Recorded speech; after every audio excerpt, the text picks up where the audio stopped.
Hey, welcome back to the channel. Today we're going to take up the question of what is a space-age desert?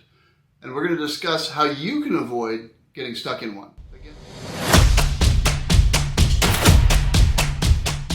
Again, thank you for being here today. You know, many of my viewers and subscribers are experienced space-age travelers, while others are just trying to figure out what it's all about. So just for the benefit of those who are new to the subject and trying to figure it out, I think it might be useful to define exactly what I'm talking about when I reference military space available travel, or Space-A. Space-A travel allows authorized passengers to utilize Department of Defense aircraft seats that are surplus after all space required passengers have been accommodated. Now I know what you're asking.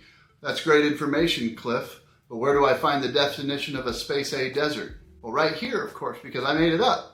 Because it effectively captures the essence of a very real challenge that a lot of Space-A travelers encounter, particularly when they're first getting started. That is to say, there are areas of the US where there might be several large military installations and yet very little space available travel activity, and consequently no real Space-A travel opportunities. That can be very frustrating for folks who are aware of many large Air Force installations near their home, and yet due to the type of missions that are occurring there, feature little to no Space-A opportunities.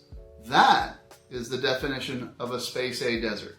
We'll take Florida, for example. Florida features many large Air Force installations, both active duty as well as reserve air bases. And in the past, they featured many Space-A opportunities. However, in the past 5, 10, and 15 years, changes in missions have resulted in there being very few space available travel opportunities from those installations, which effectively makes Florida essentially a Space-A desert. It really boils down to the missions that are being carried out at those installations. If they don't feature a cargo-based mission requirement, the Space-A opportunities from that installation are going to be very, very limited, if they exist at all. Another maybe better example would be the region consisting of Idaho, Utah, Nevada, Arizona, New Mexico, and I'll throw in Texas. This is a vast area with a lot of military installations and extremely limited Space-A opportunities. So this would fit very well into the definition of a Space-A desert,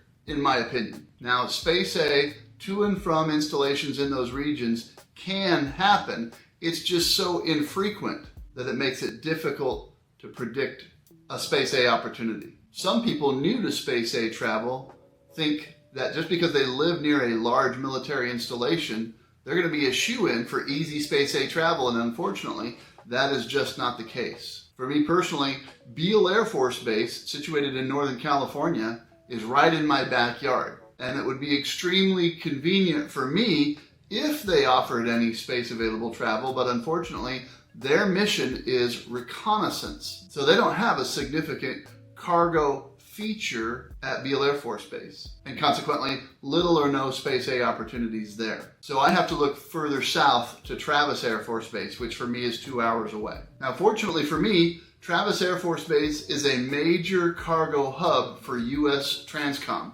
It's one of the major points of departure for Asia and Hawaii from the West Coast. Unfortunately, it also features fairly frequent and predictable flights to East Coast installations as well. I live in Northern California, so I would technically define my region of Northern California and Oregon also as a Space-A desert.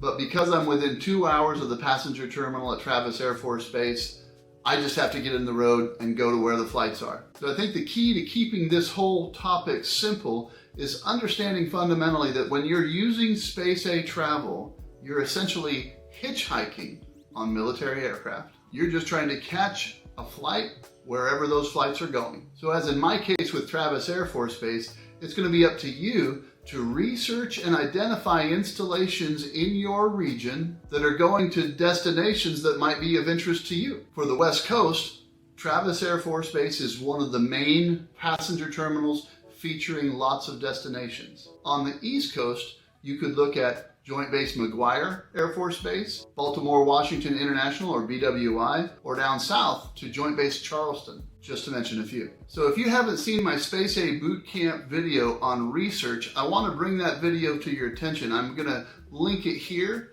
as well as in the description below. For space available travel, research is critical, and I really think that that video will help put you on the path to success. You can avoid a lot of frustration by understanding if you live in a Space A desert and where you can look to for flights. And that just involves some good research. Do that and you substantially increase your likelihood of having a successful Space A experience. So I'll wrap this video up with a few pro tips. Again, I can't overstate how important it is for you to do your research. There's just no way around it.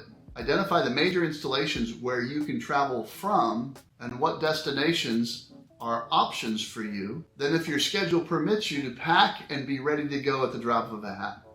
Flexibility is critical. Then you begin monitoring the 72-hour schedule. Again, the key is being highly flexible. So for those of us who are either retired or getting ready to retire, as in my case, that flexibility allows them to capitalize on last-minute flight notifications and availability. Avoid traveling during PCS season at all costs. Avoid traveling during Christmas. Those who choose to try to travel Space A during those time frames often experience a great deal of frustration and delay, and sometimes heavy expenses. Again, don't allow yourself to be frustrated by the lack of Space A opportunities in the area in which you live. Just understand Space A flights are available somewhere. You just have to identify where and make a plan to get there. Again, your mission is to figure out how to get to those locations that offer frequent Space A flight opportunities. In some cases, your plan might involve commercial travel either on the front end or the back end.